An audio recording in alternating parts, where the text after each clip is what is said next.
Good afternoon and welcome to Williams Dog Training Company. We're here today with Fred and Watson, and what we're going to be demonstrating for you today is Watson's ability to understand and respond to his obedience commands, the corrections and motivations we give him while we are working with him, and the training equipment that we're using. Fred is using a regular 6-foot web training leash, and he's going to keep the bulk of that leash folded neatly in his right hand, leaving his left hand free to give the correction. The correction that we give is a tug and let go to the training collar, which is the second piece of equipment that we're using. Watson's been fitted with his own personal training collar, and we'll show you how to properly use this during your one-on-one lesson. As you can see, Watson is seated on Fred's left, which is where all our obedience training is done. The first command they're going to demonstrate is heeling, which is proper walking on a leash. And Fred and Watson take off doing that now. The command you want to use for this is Watson heel, and then you just start walking and he'll fall right in line on your left-hand side. We've also gone ahead and incorporated our sit command into this. So as you see right there, anytime Fred stops his feet, Watson will sit. It's important when you're heeling Watson that he walks nicely at your pace without trying to pull ahead of you or lag behind. If he did attempt to pull ahead or lag behind, say no, give a tug and let go correction to his training collar, repeat the command to heel, and then start walking again. Now the next command they'll demonstrate is our stay command, which is a hand and voice command. Fred will use the open flat of his left palm an inch or so from Watson's muzzle and the one-word command to stay. He walks out to the end of the training leash.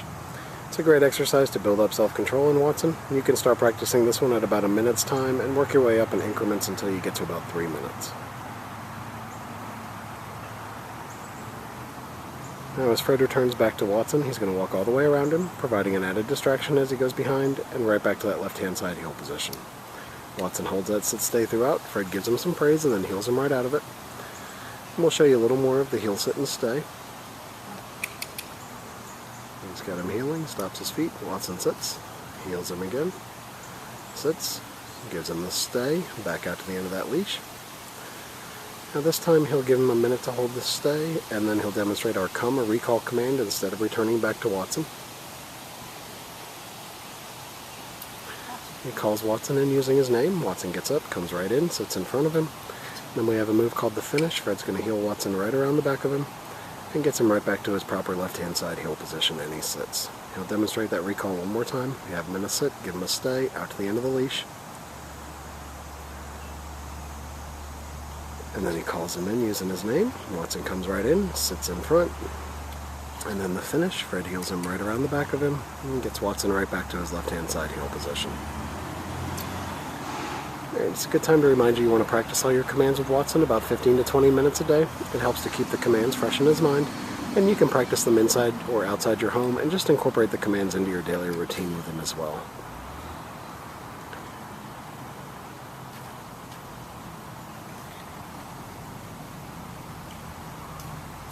Now next up we're going to be showing you our down commands. The first will be down from a heel position. He's going to have Watson in a sit, and Fred will use the open flat of his left palm straight down to the ground and the one-word firm command to down. He then gives him a stay and walks out to the end of the training leash. Now this is another great exercise to build up that self-control in Watson. You can start practicing this one at about 3 minutes time and work your way up in increments until you get to about 5 minutes. Now as Fred returns back to Watson, he'll walk all the way around him as he did on the sit-stay, and right back to that left-hand side heel position. Watson holds his down throughout. Fred gives him some praise and then heels him right out of it. They'll show you that down again when they come back around.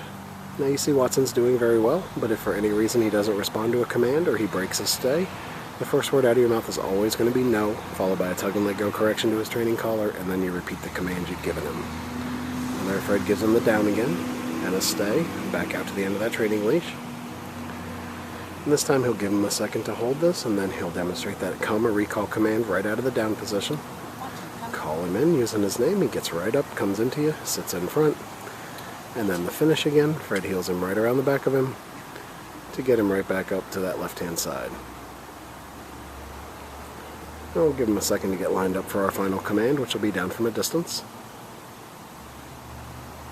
So you want to use a lot of extra motivation on a relatively hot day with the heeling to get Watson to keep up with you. There he goes. Alright, this will be the down from a distance. You're going to have him in a sit, give him a stay, out to the end of your training leash. Now this is the only time you use your right hand to give the command, and Fred will drop him into a down from the end of the training leash. excellent job. He then returns back to him once again, walking all the way around, and right back to that left-hand side heel position. Alright, we've demonstrated for you our basic obedience commands we've worked on with Watson here at school. It's been a pleasure working with Watson, and we thank you again for choosing Williams Dog Training Company as your personal dog trainer.